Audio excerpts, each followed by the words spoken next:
Investir dans le private equity, dans les entreprises non cotées, ça peut être quelque chose, une opportunité qui vous intéresse. On va en parler avec Claire Chabrier. Bonjour Claire. Bonjour Thomas. Vous êtes la gérante de FCPR Amundi Mégatendance AV. AV, on précise, c'est pour mettre ces fonds également dans une poche de l'assurance vie. C'est un deuxième effet qui se coule. Exactement. L'idée, c'est vraiment d'ouvrir cette typologie d'investissement, donc le capital investissement, qui est une classe d'actifs qui historiquement était plutôt réservée aux investisseurs institutionnels, de donner la possibilité aux investisseurs particuliers d'investir aussi dans ces produits et dans ces actifs et dans le non coté. Oui, parce qu'on parle de quoi? On parle de grosses PME, d'ETI qui vont chercher entre 10 et 30 millions d'euros. Et voilà, ce n'est pas à la portée de n'importe quel particulier, c'est plus réservé d'habitude aux institutionnels, comme vous dites, aux fonds de capital investissement, aux family office. Exactement. En fait, le non coté, c'est une classe d'actifs qui, depuis 20 ans, surperforme les autres classes d'actifs, donc qui a toujours intéressé les investisseurs institutionnels, mais qui n'était pas accessible aux particuliers. Donc l'idée, c'est vraiment de donner accès à ces entreprises qui sont non cotées, des PME ou des ETI, donc des sociétés qui vont de 10 à 300 millions d'euros de chiffre d'affaires, qui sont des belles entreprises françaises, et souvent des leaders ou des pépites cachées qu'on ne connaît pas, mais qui sont des belles entreprises de croissance en France. Ça veut dire que moi, particulier, je peux investir quel ticket dans ce fonds et avoir accès à ce marché? Alors, les tickets d'investissement pour les particuliers commencent à partir de 500 € au sein de ces programmes-là. Et ça permet, en fait, avec l'effet de levier et le programme que l'on gère global, d'investir des tickets jusqu'à 35 millions d'euros dans ces entreprises PME ou ETI. C'est un marché dynamique en ce moment. Il y a beaucoup d'entreprises familiales ou autres non cotées qui cherchent de l'argent?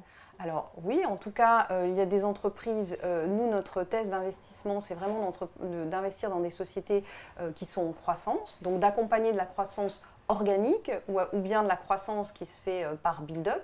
Donc ce sont ces sociétés... Build-up, hein, c'est quand les sociétés rachètent d'autres sociétés. Exactement, pardon, oui. Pardon pour cet anglicisme, donc des phases de consolidation de marché et qui donc se tournent à ce moment-là vers des investisseurs financiers pour les accompagner dans ces phases de croissance. Donc oui, on en a. Puisque c'est ce qu'on cherche et on identifie ces sociétés-là. Et notamment, nous, dans notre thèse d'investissement, comme vous l'avez dit, le nom de ce fonds, c'est Mégatendance. Ah oui, quelle mégatendance? Voilà. C'est quoi ces mégatendances? Donc, on a identifié aujourd'hui 5 mégatendances qui sont vraiment la thèse d'investissement de ce fonds. Donc, on va avoir comme mégatendance la démographie, la technologie, les évolutions sociétales, la globalisation et l'environnement. Mais ça couvre toutes les sphères d'investissement possibles ou est-ce qu'il reste des endroits qui ne sont pas couverts par ces mégatendances? Oui, il y a certaines, bien sûr, il y a certains secteurs qui ne sont pas dans ces mégatendances et puis il y a certaines sociétés qui peuvent être dans des secteurs mais qui ne vont pas bénéficier de ces mégatendances par leur positionnement, par leur évolution technologique, leur digitalisation qui va être un critère d'investissement pour nous. Donc on a vraiment ce filtre dans l'analyse des cibles qu'on va regarder. Et le mieux, j'imagine, c'est quand on arrive à croiser ces 5 mégatendances. C'est déjà arrivé ou pas? Je ne crois pas, mais on arrive parfois à avoir 3 mégatendances. Par exemple, on a investi récemment dans une société qui s'appelle l'Apart Fitness, qui est un des leaders en France du secteur du fitness, qui est un secteur en forte croissance en France, où on trouve 3 mégatendances aujourd'hui. Donc la démographie, c'est-à-dire une vraie volonté dans les villes d'avoir un accès plus important au sport. Les évolutions sociétales, parce que dans nos clubs de sport aujourd'hui, on trouve des jeunes qui sont très sensibles à leur physique et donc qui vont s'entraîner très régulièrement, mais aussi des seniors qui cherchent là plutôt un équilibre et un bienfait pour la santé. Et à cela, on rajoute encore une troisième méga tendance qui est la technologie, puisqu'aujourd'hui la société travaille sur des développements de programmes qui permettent aux adhérents de suivre, d'avoir des objets connectés qui leur permettent de suivre les effets santé de leur séance de sport. Alors, il y a ceux qui aiment transpirer et puis il y a ceux qui préfèrent emmagasiner des calories. Parfois, ce sont les mêmes d'ailleurs, on peut les retrouver d'un côté ou de l'autre. C'est une perche que je vous tends parce que vous avez investi dans une autre catégorie de société qui est complémentaire finalement aux salles de sport. Exactement. Alors, on a investi dans une société qui s'appelle Arcado, qui produit en France en fait les saucisses de Morteau et de Montbéliard. Donc, après une surconsommation, on peut effectivement aller faire du sport chez l'Apart Fitness. Mais pour en revenir à ce sujet-là, là, on est sur un sujet vraiment aussi d'évolution sociétale, puisque c'est un produit qualitatif, hein, gourmet, où aujourd'hui, le consommateur souhaite consommer mieux.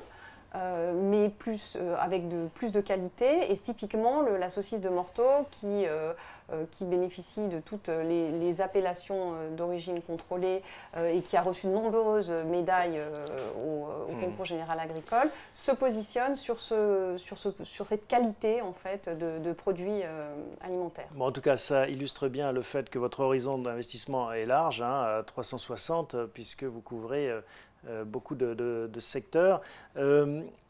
C'est un programme de 350 millions d'euros. Oui.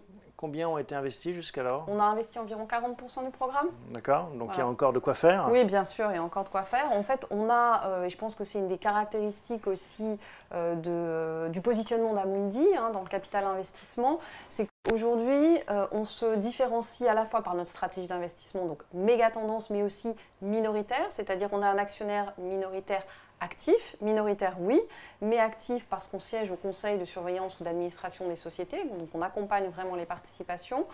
Donc ça, c'est un de nos éléments différenciants qui nous permet d'accompagner des entreprises familiales.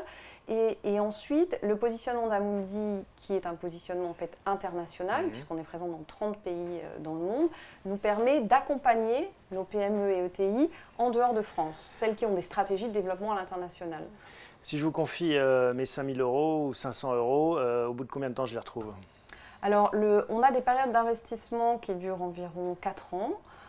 Et ensuite, les périodes de cession qui durent aussi 4 ans. Donc, ce sont des périodes... Entre 4 et 8 ans. Voilà, exactement. Et puis, notre recherche, donc, c'est vraiment de chercher des sociétés qui sont en croissance pour bénéficier de rendements, en fait, qui sont les rendements historiques qu'on a eus. Et ce qu'on recherche, c'est la croissance. Et donc, c'est des rendements pour nos investisseurs, des TRI de 10%. Donc, 10%. Voilà, je pense que c'est ce qu'il faut garder. 10% par an, hein, 10% par an, exactement. C'est le taux de rendement interne. Voilà. Ça s'appelle FCPR Amundi Mégatendance AV. C'est piloté par Claire Chabrier. Merci de nous avoir rendu visite, de nous avoir exposé votre stratégie. Bonne continuation. Vous viendrez nous donner des nouvelles de l'évolution de ce placement. On se retrouve le mois prochain pour un nouvel épisode de Parlons Placement. Merci de votre fidélité.